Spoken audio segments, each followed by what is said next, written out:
And bottom line here is, in terms of Medicare for all, despite what the vice president is saying, what the experts tell us is that one of the reasons that we are unprepared and have been unprepared is we don't have a system. We got thousands of private insurance plans. That is not a system that is prepared to provide health care to all people. Okay. Bernie Sanders thinks that the problem that we face in this country right now with Wuhan virus is we don't have Medicare for all. Huh? So I need someone to explain to me what Bernie Sanders' answer is for why is Italy having a terrible outbreak of this that they cannot handle. They guarantee health care for their citizens. You know what guaranteed health care means when you don't have the resources? It means nothing. There's nothing that you take from that. There's nothing that you can do. Italy, we would think, would be a place that could handle a situation like this, but no, they can't. They don't have the doctors. They don't have the resources. They don't have what they need. And so your guarantee of health care is just a guarantee of being frustrated. We're going to see how the UK handles this. We're going to see how Spain handles this. France, Germany, countries that have these healthcare systems that we're told are so much better than our own. Really. Europe is now the central fight for this disease, globally speaking.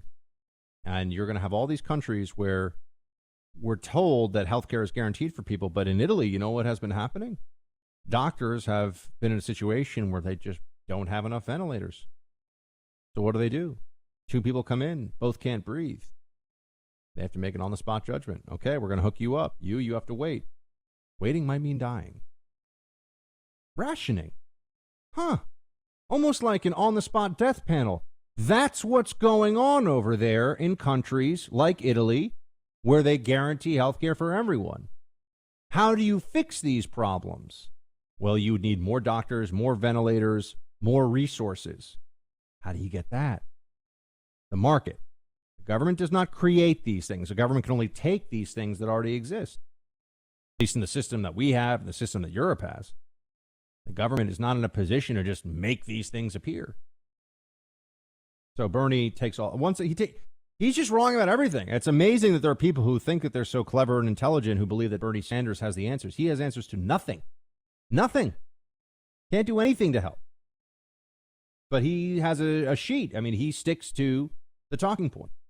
It's all Medicare for all. Make it all better for us. No, it really won't.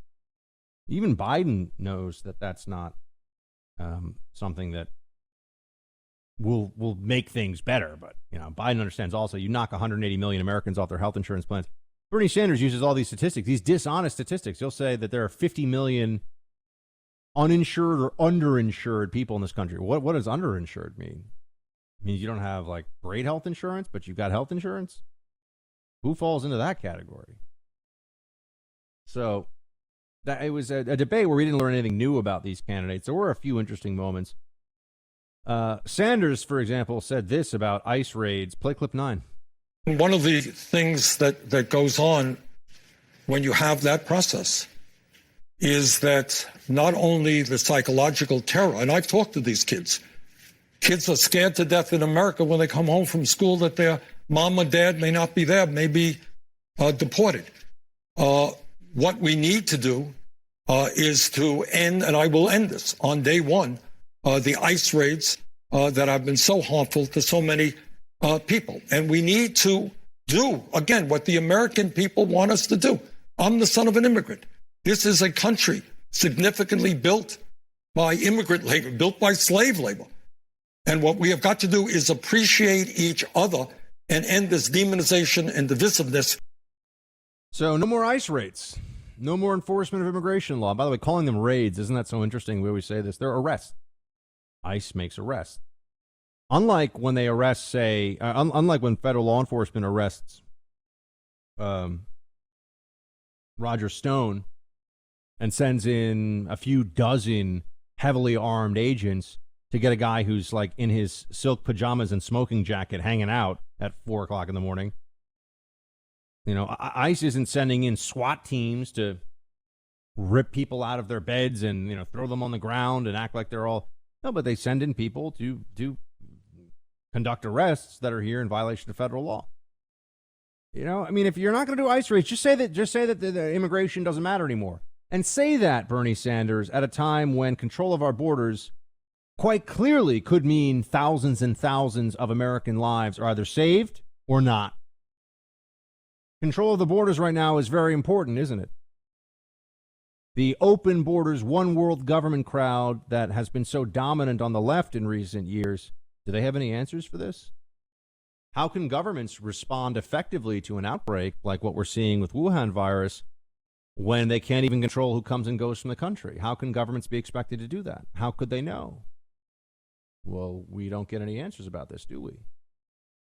We just are told that if you're a nice person, you don't believe in deportations. I just don't think that I'd be able to show up in Japan, Australia, lovely countries that I would maybe consider if America kicked me out for some reason. I guess I got to go somewhere. I don't think I could just show up and say, yeah, I'm going to stay, and you guys can't get rid of me because that's mean.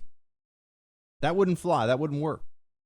But Bernie Sanders is trying to pander to the left-wing immigration activists in the Democratic Party right now. So he's saying no more deportations. And Biden, I should note, followed suit. Biden also is opposed to deportations. He's also playing to the left-wing activists in the Democratic Party right now who are willing to say whatever they have to say, or rather, they're willing to say to them whatever they think they have to say to get their support. Joe Biden also said this in the shockingly stupid but not surprising file. End all oil development on federal land, Joe Biden said in this debate. Play 12.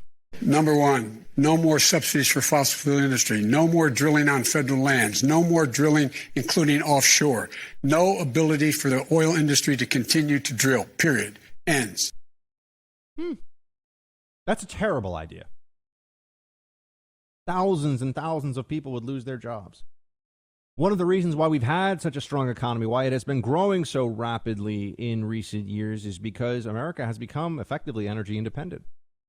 And Democrats, now that we have run the experiment of doing fracking for years and becoming an energy superpower and having all the benefits of that for the economy, for business, for growth, for prosperity, we've seen the results. They're crazy. They're wrong. Fracking isn't poisoning our water. We're not all dying, because they used to say that.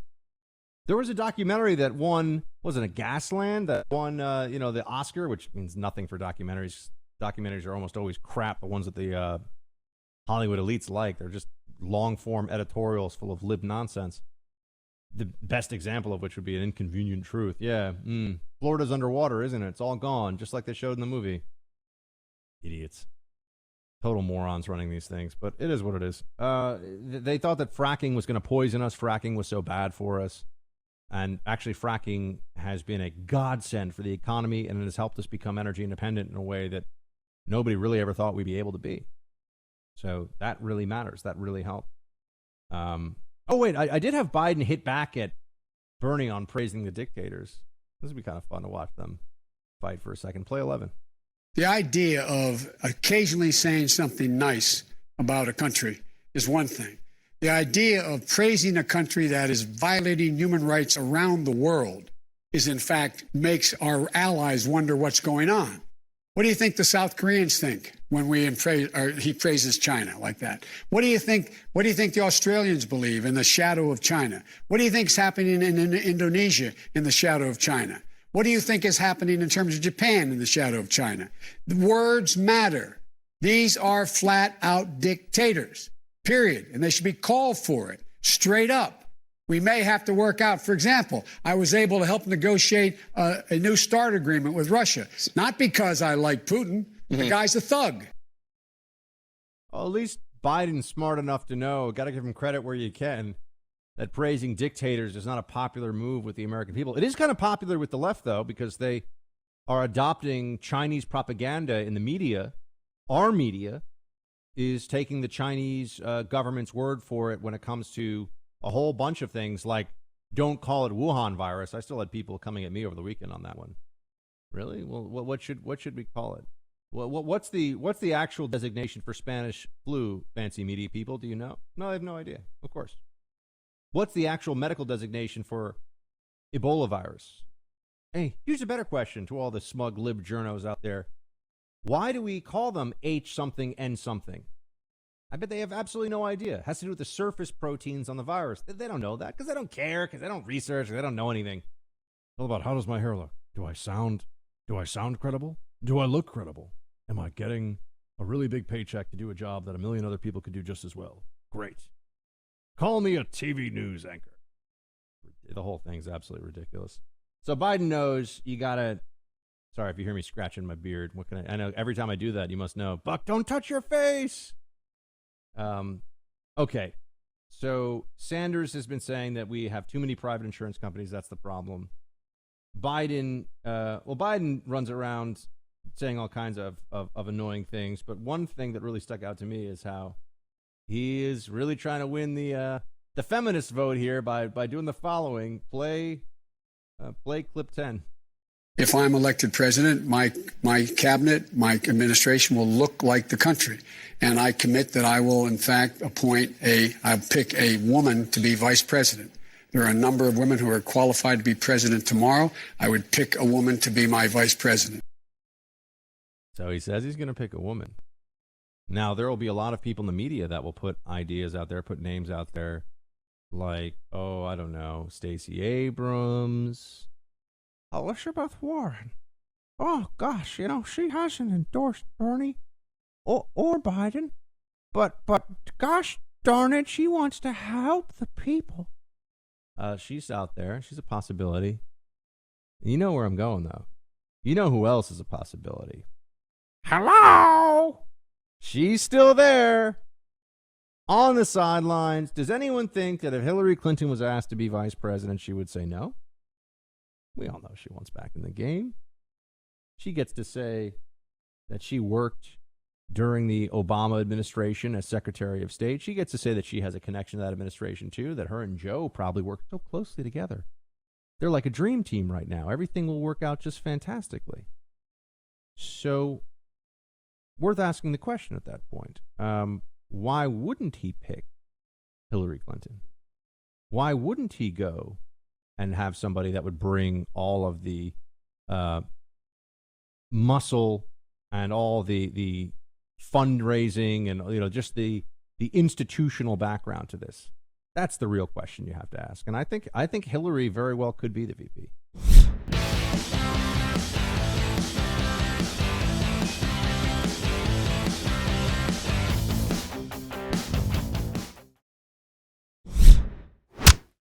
The reason why I affirmatively came out opposed to the Hyde Amendment was that if we're going to have public funding for all health care along the line, there is no way you could allow for there to be a requirement that you have Hyde Amendment. A woman who doesn't have the money could not have coverage under health care. Well, I'm glad. Number two, and I've done that. I did that a while ago, okay?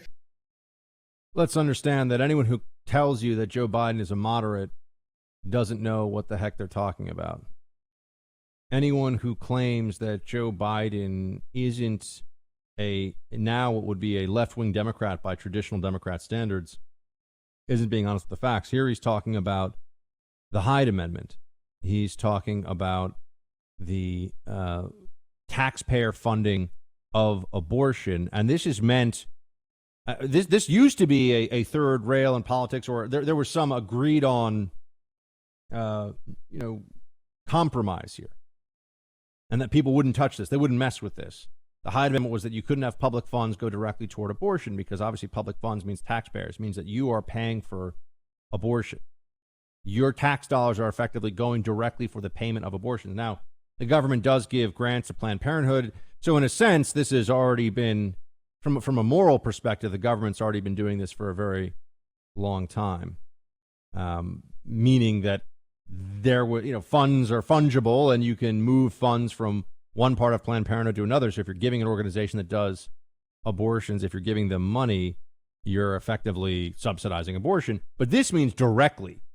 The Hyde Amendment is you can't have money that goes directly toward abortion from the federal government, and that no longer is the case for these Democrats. They want to get rid of the Hyde Amendment. Biden is saying that specifically here, that he views this as outdated, and he's taking on this talking point from the left that healthcare, that research, rather that healthcare is abortion and abortion is healthcare. These are the same things. There's no problem with this. There's no difference here. So that's a pretty extreme place for anybody in the Democratic Party to be, historically speaking, and that Joe Biden is willing to take that position now just goes to show you that the left has taken over that party. Even if the socialist doesn't win, the anti-God, anti-American socialist left is already very ascendant and very powerful in the Democratic Party, and you could argue increasingly it runs the Democratic Party. And that's where we really are now. And I just think we need to remember that about Biden and Bernie. I also just am going to note that there'll be a lot of desperation from people trying to make the case in the months ahead because they hate Trump so much. There'll be a lot of desperation for people who will claim that Biden and Bernie are these really impressive, really exceptional politicians. And it's just absurd. It's just absurd. We can all see it.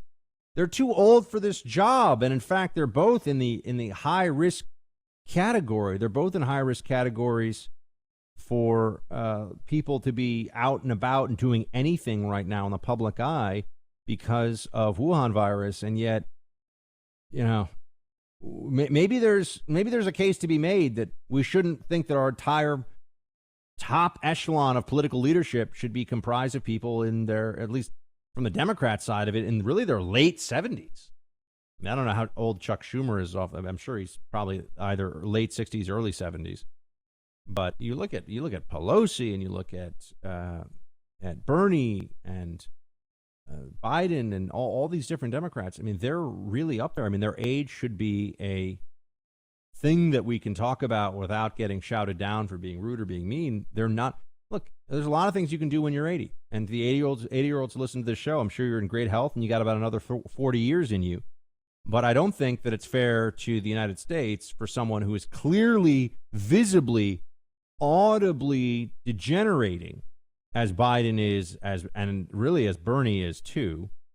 I don't think it's fair in that situation to make that person the commander-in-chief and expect that we're all going to accept that they're up for this job psychologically, physically, emotionally, in terms of their health, in terms of their stamina, their energy, all of these things. There are real concerns. There are real questions to be asked here. Biden and Bernie, yeah, I know I made the Statler and Waldorf comment initially, but these guys just aren't up for this. And you're going to get shouted down by people who thought that Trump deserved to be impeached over a phone call that nobody even remembers now. Those same people are going to tell you Biden and Bernie are just amazing.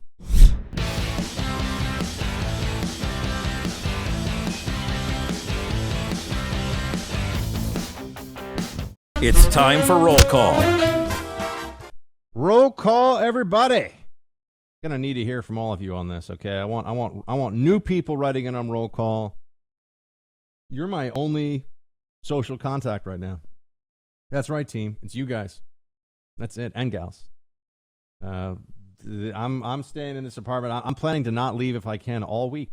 I might go out to walk the family dog. Other than that, and I'll have to probably put a little face mask on the dog and be like, "What's wrong with you?" All right. Let's get to it. Facebook.com/Buck Sexton or TeamBuck@iHeartMedia.com. Kelly writes in, Buck, the other day, our Governor Jay Inslee called for a cancellation of all gatherings of 200 people or more. Schools are canceling, possibly for the remainder of the year, although he only has that authority over government gatherings at this time. Our church has decided to go to online services only. And then we woke up this morning to snow. We don't treat snow in Washington State. They do in the Midwest. Everything stops when we get snow because we don't have the equipment and services to handle it the way they do in other parts of the country.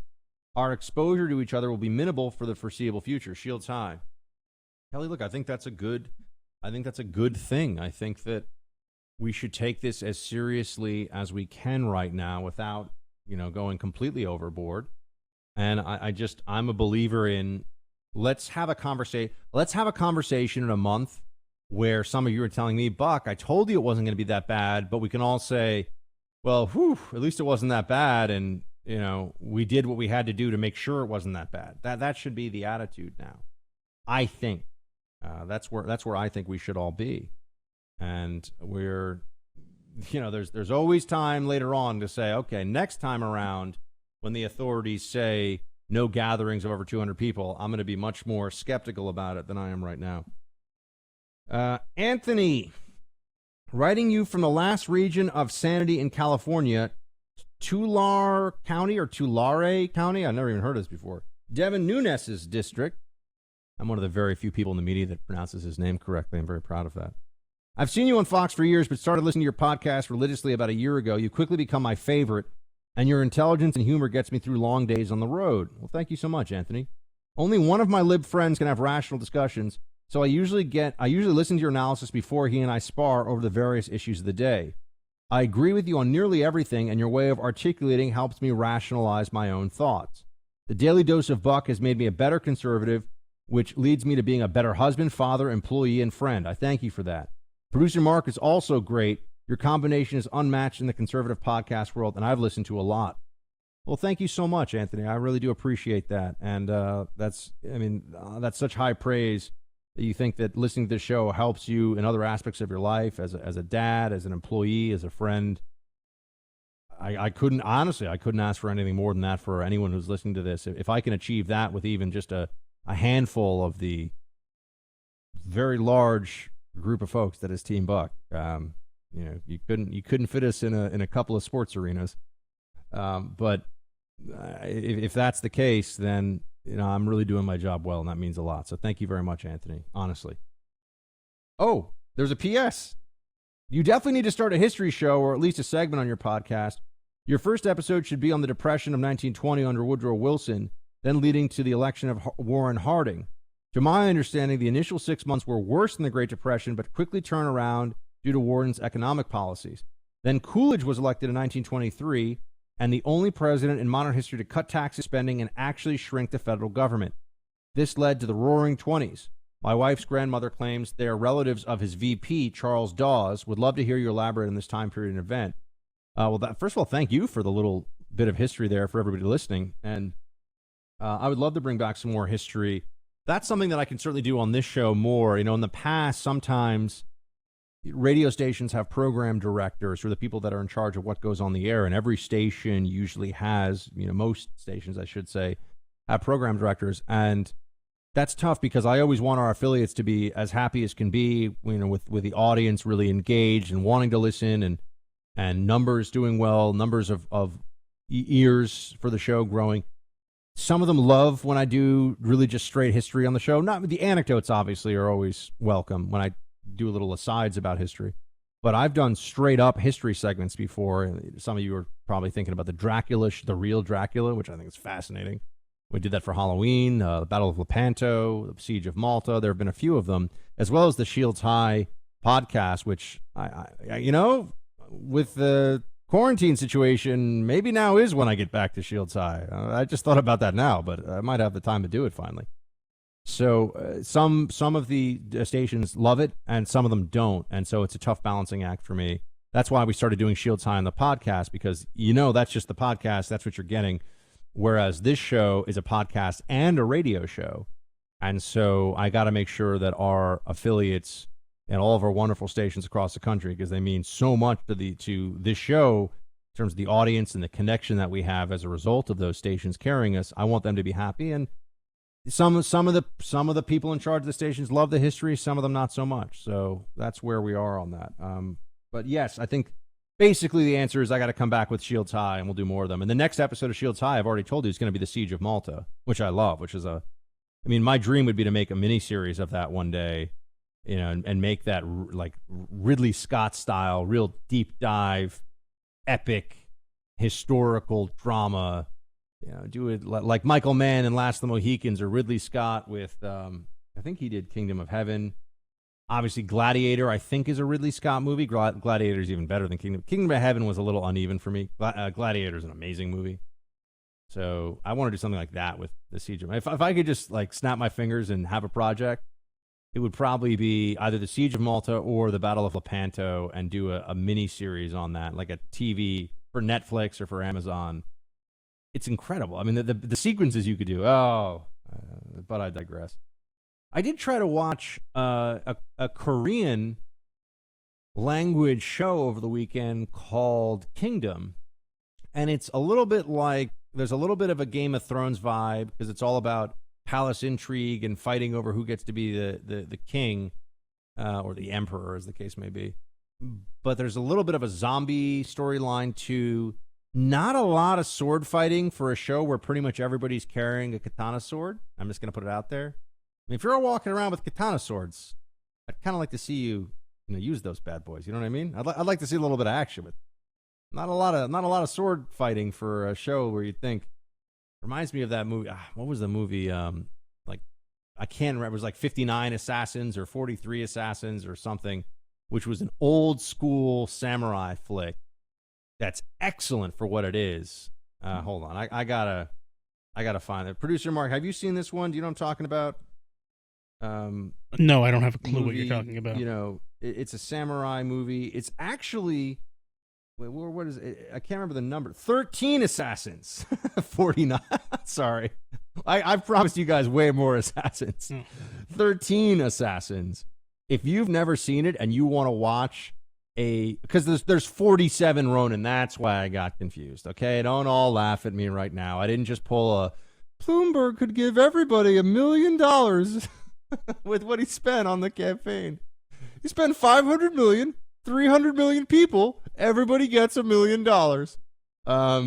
47 Ronin is a movie that I do not recommend, but 13 Assassins. The opening sequence, though, is there's some really tough to watch, violent, nasty stuff. I almost want to say, fast forward through the first 15 minutes and just, you'll kind of know some bad guys do some very bad things, and then there's some samurais who are supposed to stop it, and it's just like one giant sword fight, In the same way that if you watch Black Hawk Down, it's kind of it's just one long running gunfight. 13 Assassins is like a lot of sword fighting.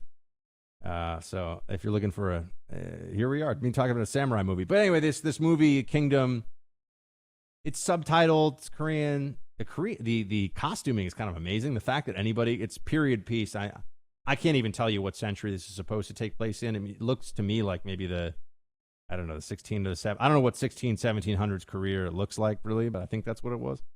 But it's okay. I can't tell you it's great. I'm looking for that show that I'm psyched while I'm stuck here in preemptive quarantine. I'm looking for that show that I'm going to love. I haven't found it yet. That new show. I'm watching season 5 of Peaky Blinders.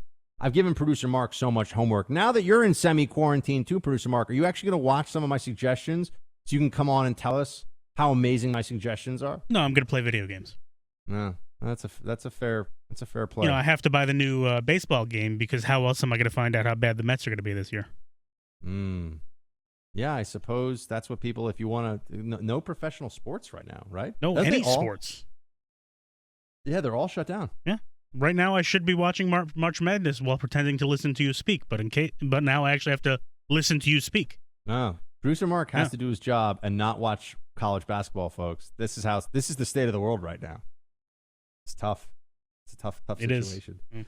So wait, but can I give you? I want to give you one movie recommendation that you and Ariel have to. I haven't come up with it yet, but because we want to do your review, and you can come on and tell everybody how good my recommendations. You can give me one good recommendation that I'm actually going to like. Right. Well, that's what I'm saying. Yeah. I'll give you one rec, and then you come on and you give us your review of it. I think that's fair. We can do that. All right. There we go. See, compromise, everybody. That's how we do it here. Wait, I got more. I got more roll call. I've not yet begun to fight. Stay right there.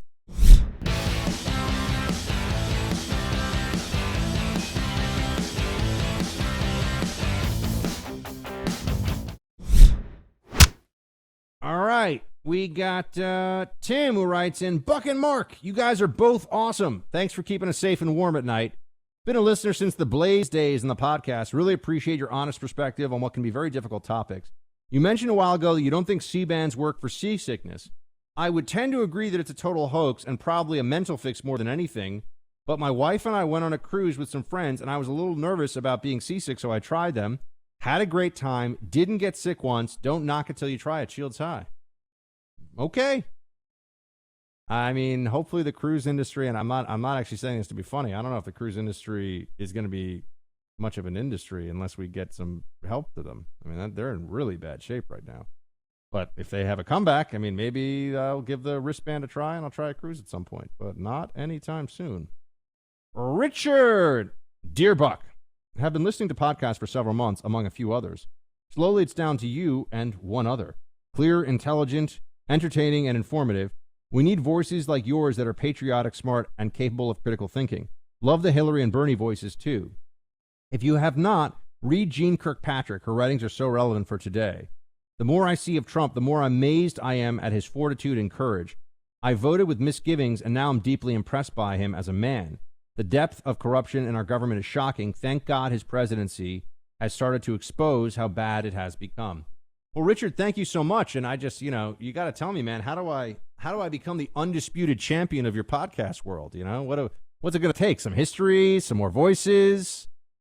Got to tell you guys more about the new girlfriend. Like, what do I have to do here to get you to get to the new podcast level? Yeah, Buck has a lot of time to learn new tricks right now. So. Yeah, exactly. Now you guys can make you can make recommendations and suggestions. And I actually am going to be able to do it because, I'm not, there's no other, I can't go to the gym, just like all the rest of you in places that are under lock. I can't leave my apartment, basically. If I leave, it's only to get food. And if somebody within a 1-block radius of me sneezes, it's like, hit the deck. It's bad news. So, not good.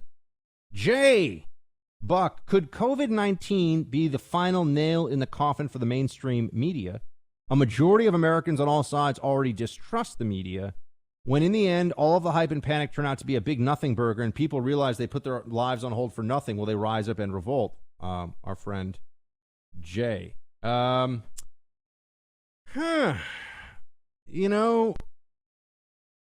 such a good question. I don't know. I think that people see. Here's where this is going to go. Even if this doesn't turn out to be as bad in this country as we've been led to believe, the media will tell us that it wasn't as bad because we did all the things that we were being told to do and because of all the hysteria. So there really isn't a future that I can see where there will be some big backlash against the media.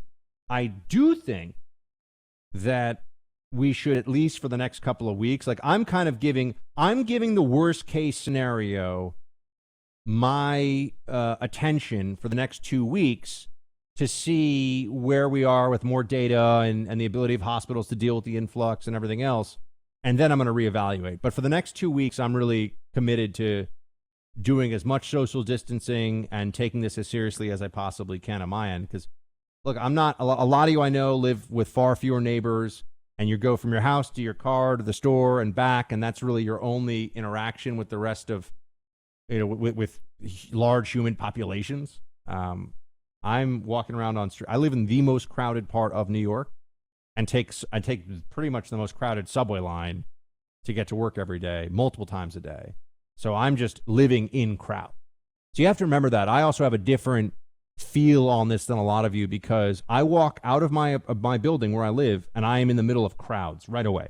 I'm not saying I see 1 or 2 people on the street. That was like when I was in D.C. I see people, well, not really right now because of the lockdown, but on a normal day, you walk out of my building, you make a left, and you are shoulder to shoulder with people on the streets. I mean, it's like videos and photos you've seen of, Hong Kong or Tokyo. It's packed. So you got to remember, I'm coming at it from that perspective where I know a lot of you are like, Buck, I live on 3 acres, and the only neighbors I see usually are like some coyotes or a bear or something. That's not all of you, but that's definitely some of you. Yeah, you don't have to change all that much, and you've probably got access to well water and plenty of food, and you're good to go, right? Well, for those of us, though, who are around the sneezing, coughing masses, it feels a little bit different.